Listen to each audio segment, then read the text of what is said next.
Welcome to the Tech Egg. Don't get scrambled. Enjoy the video. You start by confirming the precise model and current firmware, so you flash the correct file. This avoids incompatibility.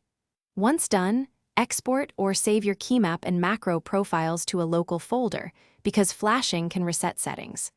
Next, download the official firmware and its checksum from the vendor, then install the recommended flashing utility. Finally, connect the keyboard by USB and put it into its bootloader mode, often via a key combo or a reset button, so the tool can see the device. With the device visible, verify the firmware checksum to ensure integrity. A mismatch means re-download. Then, in the flashing utility, choose the exact firmware file and confirm the target device or COM port so you don't accidentally flash another device. Start the flash and monitor progress bars or logs. Flashing rewrites internal code, so do not unplug, sleep, or interrupt the host computer. If the tool offers a verification step, enable it, this writes, then reads back to confirm a successful flash. Once flashing finishes, reboot the keyboard and let firmware initialize. Make sure to restore your saved keymap and macros so the layout returns to normal.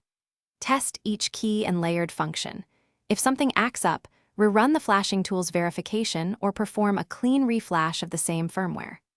If the keyboard fails to boot at all, enter bootloader or recovery mode and use the vendor's recovery utility.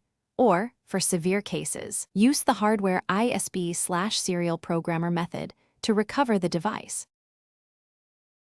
Thanks for watching. Consider subscribing if I helped unscramble your problems.